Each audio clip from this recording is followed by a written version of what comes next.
Welcome back to the I Just Love Footy YouTube channel. Today we're going to unpack the match preview between Collingwood versus Sydney at the MCG as we welcome a revivified Brodie Grundy as we unfurl the flag for the Collingwood fans.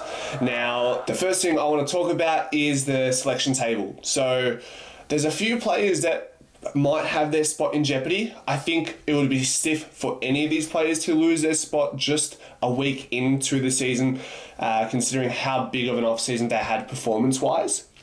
So some of those players that we're looking at are obviously Ash Johnson, barely touched the ball. His off-ball pressure was unseen, particularly early when the game was heated. I felt like he wasn't tenacious around the ball. For example, when you see Bo within the vicinity of the ball in the opposition, you know he's going to hunt down that player. Like, for example, that moment where he was able to chase down Cornelio. That's what we lacked from Ash Johnson when the game was still up for grabs. And then along with that, dropped some easy marks and didn't kick a goal. So someone who's definitely on the chopping board. However, he's had a great pre-season. Do we give him the benefit of the doubt? We know we've got Reef McInnes biding his time and just hanging for an opportunity at AFL level again, so it's something Fly might consider.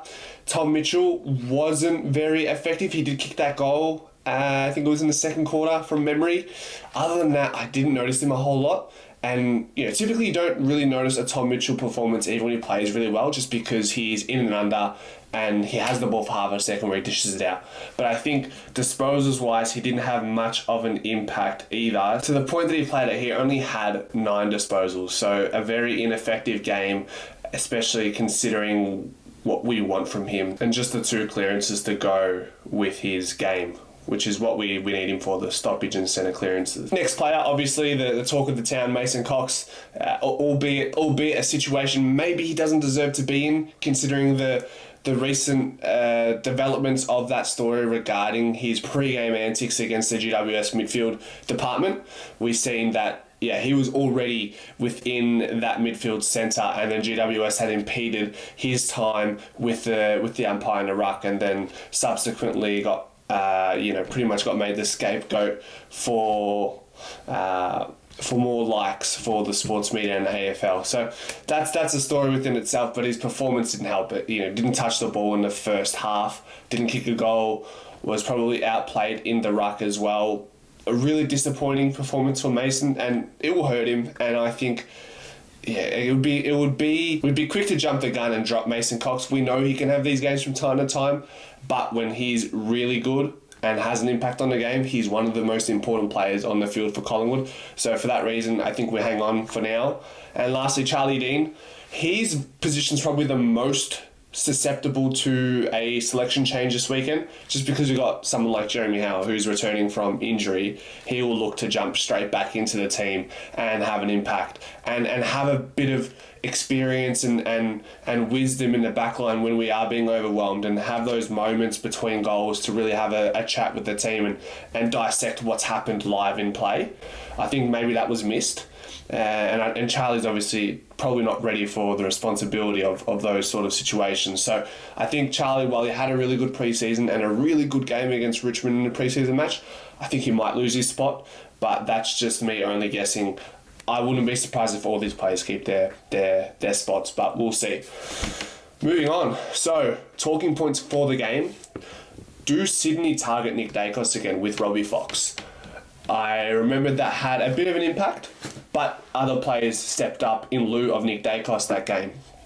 And I think that's more than fine for Collingwood. If they want to pick on Nick Dacos again, then they can go for it. I don't think they will.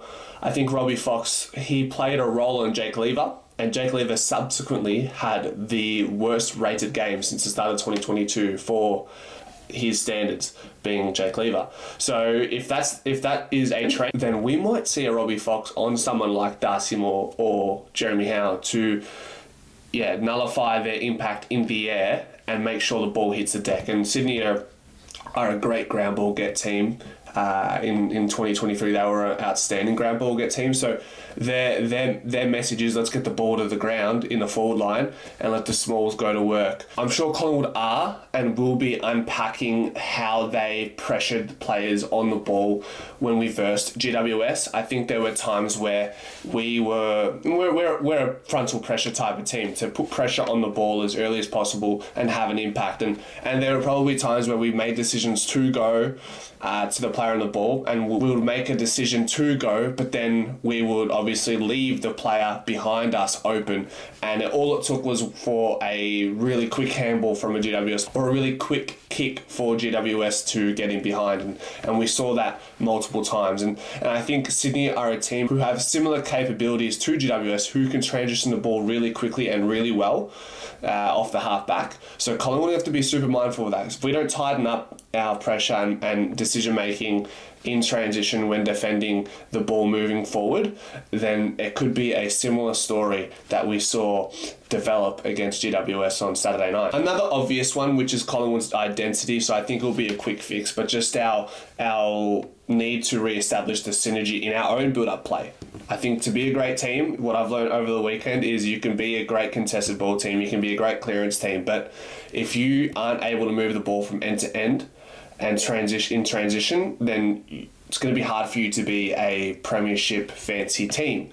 So that's something that Collingwood, obviously, it was one of their pillars last season, so it's something we're probably going to need moving forward and as early as against Sydney to ensure that we're able to return back into the echelons of the top four in the AFL this season. As far as personnel in the midfield, now we know there's no Luke Parker, we know there's no Taylor Adams, unfortunately, no Callum Mills. So I think Melbourne were expecting, everyone, the general AFL, were expecting Melbourne to dominate Sydney's midfield, and that did happen for the first quarter.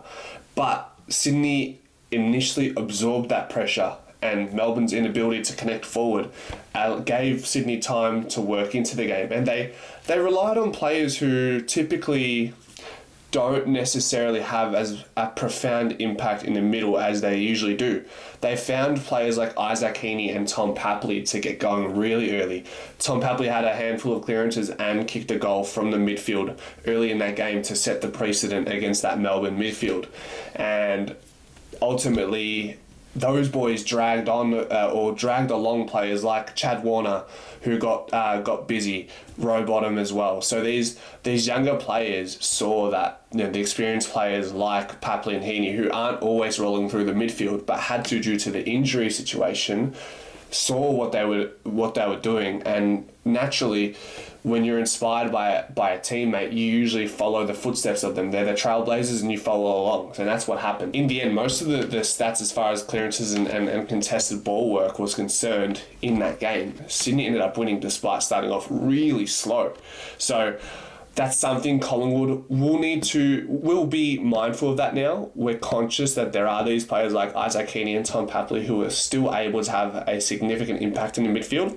So we look to players like Pendles, who might have to do a bit of a defensive assignment on Heaney in the stoppages and intercept clearances, because we know how dangerous he is. I think Heaney had an amazing game. He had...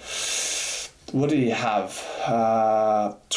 Heaney had 26 disposals, 18 contested possessions, 13 clearances, 12 score involvements, and a goal, which is a monster game for anybody rolling through the midfield. And like I said, we potentially look to Pendles to do a defensive assignment, as he has done on players like Paddy Cripps in the past. As far as breaking even against Heaney going forward, well, De Goey's going to have to lift. 21 disposals last week and was pretty much unseen in moments of the game where we were still contesting for that win. He wasn't able to assert himself like he has done so in the past. So we look for a bounce back game from De Goey as well. It's very, very rarely do we see De Goey have two quiet games in a row these days. And as I said throughout all of this offseason, we would love to see De Goey have a more consistent season and be able to bring that on a week-to-week basis. He hasn't started well with opening round. Maybe we can start the season in round one and hope that De Goey can string together multiple consistent games across the season. Another really exciting matchup that I think will tell a strong story of how the game will pan out is Darcy Cameron versus Brodie Grundy. Arguably, Darcy Cameron best on for Collingwood within his own team against GWS. He had 20 possessions, 10 contested possessions, 2 goals and 3 intercept marks, and had a few ground ball gets and tackles inside 50s as well. So a really outstanding game from Darcy Cameron. And obviously coming up, Brodie Grundy, who had 23 disposals, 15 contested possessions, 9 clearances, 3 intercept marks himself, really replicating the Brodie Grundy of old. So I think that will be a massive tell-all as far as how the game will go. So Sydney have obviously identified their need to improve in their contested work, and if you can acquire a once prime Brodie Grundy, then they're going to go a long way in doing some great work in midfield, and it's a big challenge for Collingwood. This will be a game where Grundy will be able to fully express himself as a sole ruckman to show Collingwood why they shouldn't have let him go, and Darcy Cameron's going to show Sydney why they also shouldn't have let him go without playing. I think he played maybe 1 or 2 AFL games for Sydney. So maybe something a little bit personal for both of those players in the matchup, which makes for an even more exciting game. Another player that Collingwood might look to quench their impact on Friday night will be Nick Blakey. He really looked polished against Melbourne, and when Melbourne could not buy a kick going inside 50, Nick Blakey was able to run off the back half and have 2 goal assists directly himself running off halfback, and those are worth their weight in goal. So is it a matter of those 4 medium to small size forwards for Collingwood in Beau McCreary, Bobby Hill, Lachie Schultz and Jamie Elliott, do they have that conversation leading up to the game, talking about how they as a group can stop Nick Blakey's run?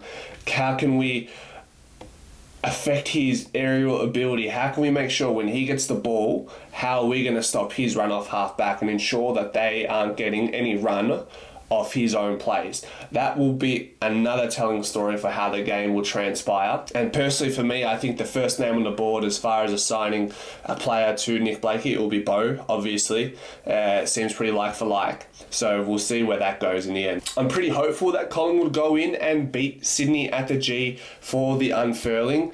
It truly does feel like the first game of the year, with it being at the MCG and the unfurling of the flag. I think we need to be mindful as a Collingwood fan base that if that is the standard for one of Collingwood's worst performances against GWS on the weekend, then for me personally, I take that, because had we kicked straight earlier, it would have been a much more competitive game. And if that's the best GWS have to offer, and you must say they had a very efficient night, going 1 goal for every 3 inside 50s, or even more than that, which is well above what the best teams could do last year, then I'm taking that performance as one of our worst off performances for the season.